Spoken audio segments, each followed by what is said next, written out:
सियावर रामचंद्र की जय, पवन सुत हनुमान की जय, उमापति महादेव की जय। अथ पंचाशः सर्गः। युद्धकांड के 55वें सर्ग में रावण की आज्ञा से कंपन आदि राक्षसों का युद्ध में आना और वानरों के साथ उनका घोर युद्ध का वर्णन है। कि वज्रदंष्टं हतं श्रुत्वा बालिपुत्रेण रावणः बलाध्यक्षवाचेदं कृताञ्जलिमुपस्थितं शीघ्रं नृयान्तु दुर्धर्षा राक्षसः भीमविक्रमा अकम्पनं पुरस्कृत्य सर्वशस्त्रास्त्रकोविदम् एकशास्ता च गुप्ता च नेता च युधिषत्तमः भूतिकामश्च मे नित्यं नित्यं च समरप्रियः एक जेप्यतिकाकुत्सौ सुग्रीवं च महाबलं वानरान् च परान् घोरान् हनिष्यति न संशयः परिगृह्य स्वतमातामाज्ञां रावणस्य महाबलो बलं सम्प्रेरयामाशो तदा लघुपराक्रमः ततो नानाप्रहरणा भीमाक्षा भीमदर्शना निष्पेतु राक्षसा मुख्या बलाध्यक्ष प्रचोदितः रथमास्थाय विपुलं तप्तकाञ्चनभूषणं मेघाभो मेघवर्णश्च मेघश्वनं महाश्वनः राशैः संवृतो घोरैः तदा निर्यात्य कंपनः। बालीपुत्र अंगद के हाथ से जो है वज्रदंष्ट के मारे जाने का समाचार सुनकर रावण ने हाथ जोड़कर अपने पास खड़े हुए सेनापति प्रहस्त से कहा कि अकंपन संपूर्ण शस्त्रों के ज्ञाता हैं, अतः उन्हीं को आगे करके भयंकर पराक्रमी दुर्धर्ष राक्षस शीघ्र यहाँ से युद्ध के लिए जाएं। अकंपन को युद्ध सदा ही प्रिय है, ये सर्वदा मेरी उन्नति चाहते हैं। इन्हें युद्ध में एक श्रेष्ठ योद्धा माना गया है। ये शत्रुओं को दंड देने, अपने सैनिकों की रक्षा करने तथा रणभूमि में सेना का संचालन करने में समर्थ हैं। अकंपन दोनों भाई श्री राम और लक्ष्मण को तथा महाबली सुग्रीव को भी परास्त कर देंगे और दूसरे भयानक वानरों का भी संहार कर डालेंगे, इसमें संदेह नहीं है। परिगृहीषतामाज्ञां रावणस्य महाबलो बलं सम्प्रेरयामाशो तथा लघु विपराक्रमः। रावण की उस आज्ञा को सुधार करके शीघ्र पराक्रमी महाबली सेनाध्यक्ष ने उस समय युद्ध के लिए सेना भेजी। सेनापति से प्रेरित होकर के भयानक नेत्रों वाले मुख्य भयंकर राक्षस नाना प्रकार के अस्त्र शस्त्र लिए नगर से बाहर निकले। उसी समय तपे हुए सोने से विभूषित विशाल रथ पर आरूढ़ हो घोर राक्षसों से घिरा हुआ कंपन भी निकला। वह मेघ के समान विशाल था, मेघ के समान ही उसका रंग था और मेघ के ही समान उसकी ही गर्जना थी।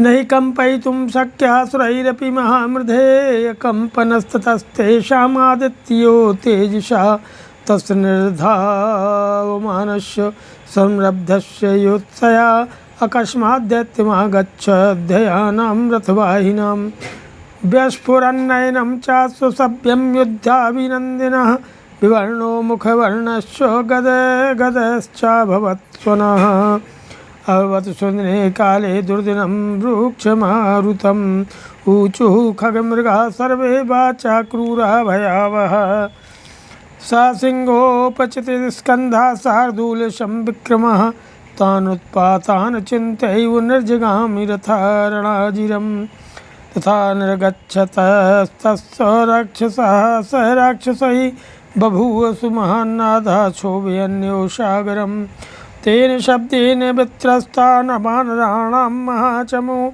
द्रुमशैलप्रहाराणां युद्धं समो प्रतिष्ठितां तेषां युद्धं महारौद्रं संजज्ञे कपिरक्षसां। महासमर में देवता भी उसे कंपित नहीं कर सकते थे, इसलिए वह अकंपन नाम से विख्यात हुआ था और राष्ट्रों में सूर्य के समान तेजस्वी था। रोषावेश से भरकर युद्ध की इच्छा के से धावा करने वाले कंपन के रथ में जुटे हुए घोड़ों का मन अकस्मात दीन भाव को प्राप्त हो गया। यद्यपि कंपन युद्ध का अभिनंदन करने वाला था, फिर भी उस समय उनकी बाएं आँख फड़कने लगी, मुख की कांति फीकी पड़ गई और वाणी गदगद हो गई। यद्यपि वह समय सुदिन का था, फिर भी सहसा रूखी हवा से युक्त दुर्दिन छा गया। सभी पशु और पक्षी क्रूर एवं भयदायक बोली बोलने लगे। अकम्पन के कंधे सिंह के समान पुष्ट थे, उसका पराक्रम व्याघ्र के समान था। वह पूर्वोक्त उत्पातों की कोई परवाह न करके रणभूमि की ओर चला। जिस समय वह राक्षस दूसरे राक्षसों के साथ लंका से निकला, उस समय ऐसा महान कोलाहल हुआ कि समुद्र में भी हलचल सी मच गई। उस महान कोलाहल से वानरों की वह विशाल सेना भयभीत हो गई। युद्ध के लिए उपस्थित हो वृक्षों और शैल शिखरों का प्रहार करने वाले उन वानरों और राक्षसों में महाभयंकर युद्ध होने लगा।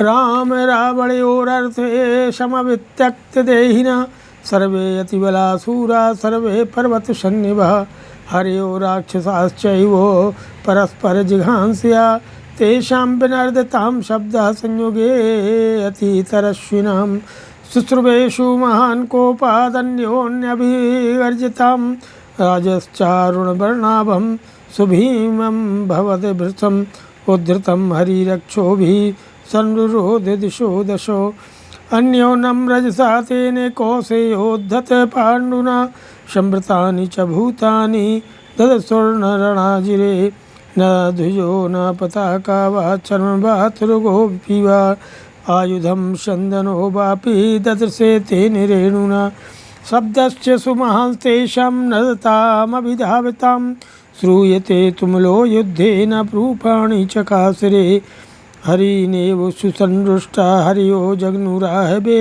राक्षसा राक्षसांश्चापि निजग्नुस्तिमिरे तदा ते प्रांशन्निघ्नन्तः स्वांश वानरराक्षसाः रुधिरार्द्रां तदा चक्रुर्महिं पंचकानुलेपनाम्। श्री राम और रावण के निमित्त आत्मत्याग के लिए उद्यत हुए ये शूरवीर अत्यंत बलशाली और पर्वत के समान विशालकाय थे। वानर तथा राक्षस एक दूसरे के वध की इच्छा से वहाँ एकत्र हुए थे। भी युद्ध स्थल में अत्यंत वेगशाली थे, कोलाहल करते और एक दूसरे को लक्ष्य करके क्रोधपूर्वक गरजते थे। उनका महान शब्द सुदूर तक सुनाई देता था। वानरों राक्षसों द्वारा उड़ाई गई लाल रंग की धूल बड़ी भयंकर जान पड़ती थी। उसने दसों दिशाओं को आच्छादित कर लिया था। परस्पर उड़ाई हुई वह धूल हिलते हुए रेशमी वस्त्र के समान पांडु वर्ण की दिखाई देती थी। उसके द्वारा सम्रांगण में समस्त प्राणी ढक गए थे, अतः वानर और राक्षस उन्हें देख नहीं पाते थे। उस धूल से आच्छादित होने के कारण ध्वज पताका ढाल घोड़ा अस्त्र शस्त्र अथवा रथ कोई भी वस्तु दिखाई नहीं देती थी। उन गजते और दौड़ते हुए प्राणियों का महाभयंकर शब्द युद्ध स्थल में सबको सुनाई पड़ता था, परंतु उनके रूप नहीं दिखाई देते थे। अंधकार से आच्छादित युद्ध स्थल में अत्यंत कुपित हुए वानरों पर ही प्रहार कर बैठते थे तथा राक्षसों को ही मारने लगते थे। अपने तथा शत्रु पक्ष के योद्धाओं को मारते हुए वानरों तथा राक्षसों ने उस रणनी भूमि को रक्त की धारा से भिगो दिया और वहाँ कीच मचा दी। तथा रुद्रौघेन सिक्तं यपगतं रजः शरीर शोषंकीर्णा बभूवुषा च वसुन्धरा द्रुमशक्तिर्गदा प्राशै शिला परिघोत परिगतो मरै राक्षसा हरैस्तूर्णं जग्नुरन्योन्यतिमोजसा बाहुभिः परिघाकारै युध्यन्तः पर्वतोपमान् हरियो भीमकर्माणो राक्षसान् जग्नुराहवे राक्षसास्त्वहि संक्रुद्धा प्रास्तोमर्पाणयः कपीननिजग्निरे तवो तत्र शस्त्रैः परमदारुणैः अकम्पनः सुसंक्रुद्धो राक्षसानां च मोहपतिः संघर्षयति तान् सर्वान् राक्षसान् भीमविक्रमान् हर्यस्त्वपि रक्षांसि महाद्रुममहास्मिभिः विदारयन्त्यविक्रम्य शस्त्राण्यच्छिद्यवीर्यतः एतस्मनन्तरे वीरा हर्यः कुमुदो नलः मेन्दश्च द्विविधः क्रुद्धश्चक्रुवेगमनुत्तमं ते तु वृक्षै महावीरा राशानां चमूमुखे कदनं सुमहच्चक्रुर्लीलया हरिपुङ्गवा ममन्तु राजसां सर्वे नानाप्रणैर्विषम्। इसके बाद रक्त के प्रवाह से सिंच जाने के कारण वहाँ की धूल बैठ गई और सारी युद्ध भूमि लाशों से भर गई। बानर और राक्षस एक दूसरे पर वृक्ष, शक्ति, गदा, प्रास, शिला, परेग और तोमर आदि से बलपूर्वक जल्दी जल्दी प्रहार करने लगे। भयंकर कर्म करने वाले बानर अपनी परिख के समान भुजाओं द्वारा पर्वताकार राक्षसों के साथ युद्ध करते हुए रणभूमि में उन्हें मारने लगे।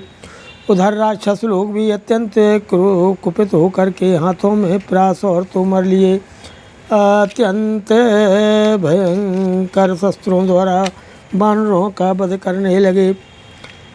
इस समय अधिक रोष से भरा हुआ राक्षस सेनापति कंपन भी भयानक पराक्रम प्रकट करने वाले उन सभी राक्षसों का हर्ष बढ़ाने लगा। बानर भी बलपूर्वक आक्रमण करके राक्षसों के शस्त्र छीनकर बड़े बड़े वृक्षों, शिलाओं द्वारा उन्हें विदीर्ण करने लगे। इसी समय वीर बानर कुमुद, नल, मेंद और द्विविद ने कुपित होकर के अपना परम उत्तम वेग प्रकट किया। उन महावीर वानर शिरोमणियों ने युद्ध के मुहाने पर वृक्षों द्वारा खेल खेल में ही राक्षसों का बड़ा भारी संहार किया और सबसे ने नाना प्रकार के अस्त्रों द्वारा राक्षसों को भली भांति मत डाला। अतः षट्पञ्चाशः तदृष्ट्वा सुमहत् कर्म कृतं वानर सत्यमयी क्रोधमाहरयामास युधि तीव्रमकम्पनः। उन वानर शिरोमणियों द्वारा किए गए उस महान पराक्रम को देख करके युद्ध स्थल में कंपन को बड़ी भारी एवं दुस्सह क्रोध हुआ। क्रोध मूर्छित रूपस्तु धुन्वन् परम कार्मुकं दृष्ट्वा तु कर्म शत्रूणां सारथिं वाक्यमब्रवीत्। शत्रुओं का कर्म देख रोष से उसका सारा शरीर व्याप्त हो गया और अपने उत्तम धनुष को हिलाते हुए उसने सारथी से कहा कि तत्रैतावत् त्वरितो रथं प्रापय सारथे एते च बलिनो गृह्णन्ति शुबहून् राक्षसान् रणे। अरे सारथी, ये बलवान वानर युद्ध में बहु तेरे राक्षसों का वध कर रहे हैं, अतः पहले वहीं शीघ्रतापूर्वक मेरा रथ पहुँचाओ। एते च बलवन्तो वा भीमकोपाश्च वानराः द्रुमशैलप्रहरणास्तिष्ठन्ति प्रमुखे मम। ये वानर बलवान तो हैं ही, इनका क्रोध भी बड़ा भयानक है। ये वृक्षों और शिलाओं का प्रहार करते हुए मेरे सामने खड़े हैं। एतान् निहन्तुमिच्छामि समरश्लाघिनो ह्यम् एतैः प्रमथितं सर्वं रक्षसां दृश्यते बलम्। ये युद्ध की स्पृहा रखने वाले हैं, अतः मैं इन सब का वध करना चाहता हूँ। इन्होंने सारी राक्षस सेना को मथ डाला है, यह साफ दिखाई देता है। ततः प्रचलिता स्वेन रथेन रथिनाम्बरो हरिनभ्यपतत दूराश्चर्यजालैरकम्पनो न ख्यास्तातुं वानरः सेकुः किं पुनर्योद्धुमाहवे अकम्पन सरई भग्ना सर्वैवाभिद्रुवुः। इसके बाद तेज चलने वाले घोड़ों से जिते हुए रथ के द्वारा रथियों में श्रेष्ठ कंपन दूर से ही बाण समूहों की वर्षा करता हुआ उन बानरों पर टूट पड़ा। अकम्पन के बाणों से घायल हो सभी बानर भाग चले भी युद्ध स्थल में खड़े भी न रह सके, फिर युद्ध करने की तो बात ही क्या है। तान मृत्यु वशमापन्नान कंपन सरानुगान समीक्ष हनुमान ज्ञातिनुपतस्थे महाबल। अकम्पन के बाण बानरों के पीछे लगे थे और ये मृत्यु के अधीन होते जाते थे। अपने जाति भाइयों की ये दशा देख करके महाबली हनुमान जी अकम्पन के पास आए। तम महाप्लवगं दृष्ट्वा सर्वे ते प्लवगर्षभः समेत समरे वीरा संगृष्टा परिवार्यनो। महाकपि हनुमान जी को आया देख करके वे समस्त वीरवान शिरोमणि एकत्र होकर के हर्षपूर्वक उन्हें चारों ओर से घेर कर खड़े हो गए कि व्यवस्थितम हनुमंतम ते दृष्ट्वा प्लवगर्षभा बभूवुर्बलवन्तो ही बलवन्तोपाश्रिताः। हनुमान जी को युद्ध के लिए डटा हुआ देख करके वे सभी श्रेष्ठ वानर महान बलवान वीर का आश्रय ले स्वयं भी बलवान हो गए। अकंपनस्तु शैलाभम हनुमंतम अवस्थितम महेन्द्रियोधाराभिशरैरविवर्षः। पर्वत के समान विशाल काय हनुमान जी को अपने सामने उपस्थित देख करके अकंपन उन पर बाणों की फिर वर्षा करने लगा, मानो देवराज इंद्र जल की धारा बरसा रहे हों। अचिंतयित्वा बाणौघान् शरीरे पतितान् कपिः अकंपनावधार्थाय मनोदध्रे महाबल। सप्रहस्य महातेजा हनुमान मारुतात्मजः अभिदुद्राव तद्रक्षः प्रकम्प्यन्यो मेदिनीम्। अपने शरीर पर गिराए गए उन बाण समूहों की परवाह न करके महाबली हनुमान ने कंपन को मार डालने का विचार किया। फिर तो महातेजस्वी पवन कुमार हनुमान महान अट्टहास करके पृथ्वी को कपाते हुए से उस राक्षस की ओर दौड़े कि तस्याय नर्दमानस्य दीप्यमानस्य तेजसा बभूव रूपम दुर्धर्षम दीप्तस्य विभावशो। उस समय वहाँ गरजते और तेज से दीप्यमान होते हुए हनुमान जी का रूप प्रज्वलित अग्नि के समान दुर्धर्ष हो गया था। आत्मानं तप्रहरणं ज्ञात्वा क्रोधसमन्वितः शैलामुत्पाटयामाशो वेगेन हरिपुंगवा। अपने हाथ में कोई हथियार नहीं है ये जान करके क्रोध से भरे हुए वानर शिरोमणि हनुमान ने बड़े वेग से पर्वत उखाड़ लिया। गृहीत्वा सुमहाशैलं पाणिनैकेन मारुतिः सविनद्य महानादं भ्रामयामाश वीर्यवान्। उस महान पर्वत को एक ही हाथ से लेकर के पराक्रमी पवन कुमार बड़े जोर जोर से गर्जना करते हुए उसे घुमाने लगे। ततस्तमभिरुद्रावोराश्येन्द्रमकम्पनं पुराहीनमुचिं संख्ये वज्रेणेव पुरंदरः। फिर उन्होंने राक्षस राज अकंपन पर धावा किया। ठीक उसी तरह जैसे पूर्व काल में देवेंद्र ने वज्र लेकर युद्ध स्थल में नमुची पर आक्रमण किया था। अकंपनस्तु तदृष्ट्वा गिरिशृंगं समुद्यतं दूरादेव महाबाणैर्र्धचन्द्रैरविधार्यतो। अकंपन ने उस उठे हुए पर्वत शिखर को देख करके अर्धचंद्राकार विशाल बाणों के द्वारा उसे दूर से ही विदीर्ण कर दिया। तम पर्वताग्रमाकाशे रक्षो बाण विदारितं विकीर्णं पतितं दृष्ट्वा हनुमान क्रोधमूर्छितः। उस राक्षस के बाण से विदीर्ण हो आए पर्वत शिखर आकाश में ही बिखर कर गिर पड़ा। यह देख करके हनुमान जी के क्रोध की सीमा न रही। श्वश्वकर्णं समासाद्य रोषदर्पान्वितो हरि तूर्णमुत्पाटयामाशु महागिरिमुपोश्रितं तं गृहीत्वा महास्कन्दं श्वश्वकर्णं महादितिः प्रगृह्य परया प्रीत्या भ्रामयामाश संयुगे। फिर रोष और दर्प से उन वानर वीर ने महान पर्वत के समान ऊंचे अश्वकर्ण नामक वृक्ष के पास आकर के उसे शीघ्रतापूर्वक उखाड़ लिया। विशाल तने वाले उस अश्वकर्ण को हाथ में लेकर के वहाँ श्री हनुमान ने बड़ी प्रसन्नता के साथ उसे युद्ध भूमि में घुमाना आरंभ किया कि प्रधावन्नुरुवेगेन बभंज तरसा द्रुमान् हनुमान परम क्रुद्धः चरणैर्धारयन् महीम्। प्रचंड क्रोध से भरे हुए हनुमान जी ने बड़े वेग से दौड़ करके कितने ही वृक्षों को तोड़ डाला और पैरों की धमक से वे पृथ्वी को भी विदीर्ण सी करने लगे। गजांश सगजरोहन सरथान रथिनस्तथा जघान हनुमान धीमान राक्षसांश्च पदाधिकान्। सवारों सहित हाथियों रथों सहित रथियों तथा पैदल राक्षसों को भी बुद्धिमान हनुमान जी मौत के घाट उतारने लगे। तमन्तकमेव क्रुद्धं शत्रुमं प्राणहारिणं हनुमन्तमभिप्रेक्ष्य राक्षसा विप्रदुद्रुवुः। क्रोध से भरे हुए यमराज की भांति वृक्ष हाथ में लिए प्राणहारी हनुमान को देख राक्षस भागने लगे। तमापतन्तं संक्रुद्धं राक्षसानां भयावहं तदर्शा कंपनो वीरश्चुक्षोभे च ननाद च। राक्षसों को भय देने वाले हनुमान अत्यंत क्रोधित होकर के शत्रुओं पर आक्रमण कर रहे थे। उस समय वीर कंपन ने उन्हें देखा। देखते ही वह क्षोभ से भर गया और जोर जोर से गर्जना करने लगा। कस चतुर्दशभिर्बाणैः निस्तैः देहधारणैः निर्विभेद महावीर्ये हनुमन्तमकम्पनः। अकम्पन ने देह को विदीर्ण कर देने वाले 14 पैने बाण मार करके महापराक्रमी हनुमान को घायल कर दिया।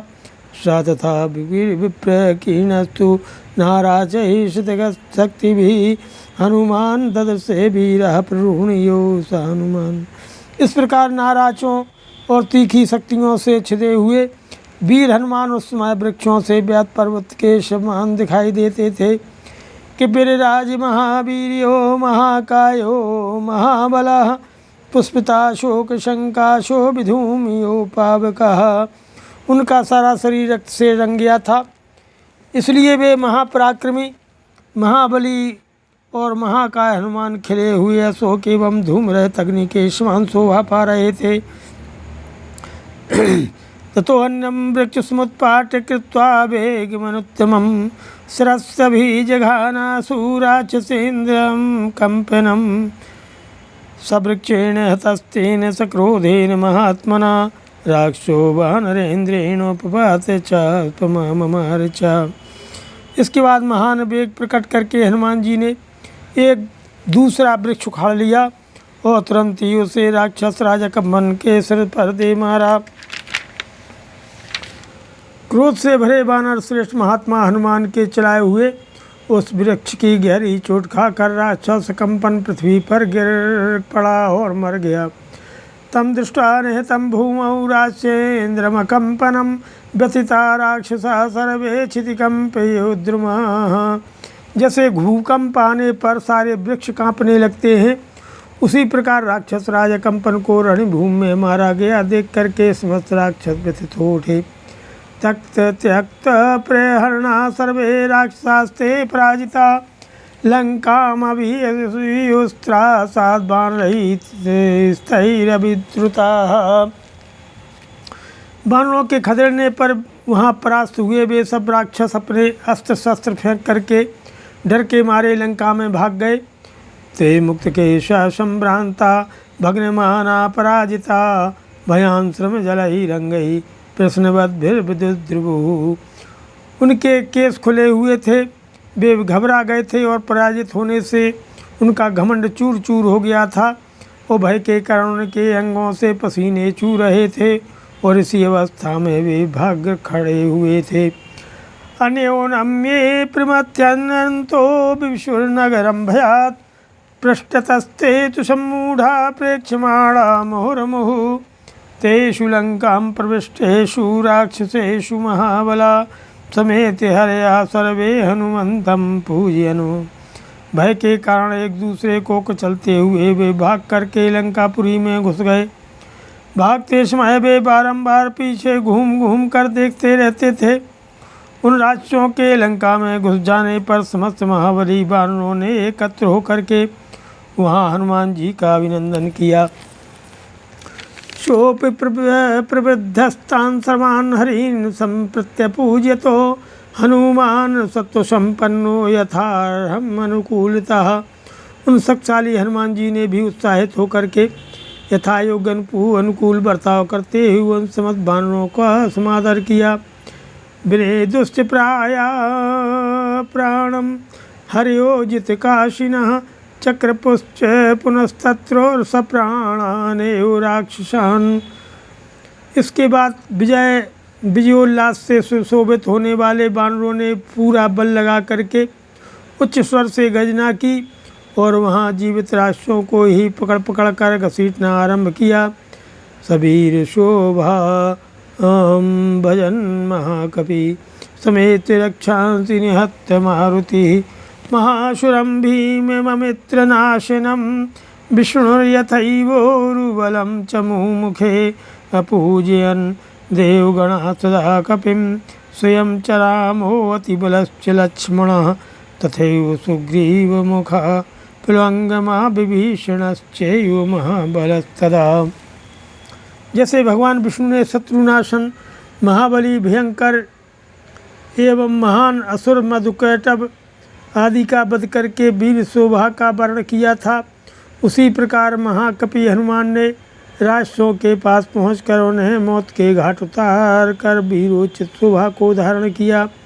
उस समय देवता महाबली श्री राम, लक्ष्मण, सुग्रीव आदि बानर तथा अत्यंत बलशाली विभीषण ने भी कब्बर श्री हनुमान जी का यथोचित सत्कार किया। श्रीमद् रामायणे वाल्मीकि आदि काव्ये षट्पञ्चशः सर्गः। सियावर रामचंद्र की जय, पवन सुत हनुमान की जय, उमापति महादेव की जय। जय श्री।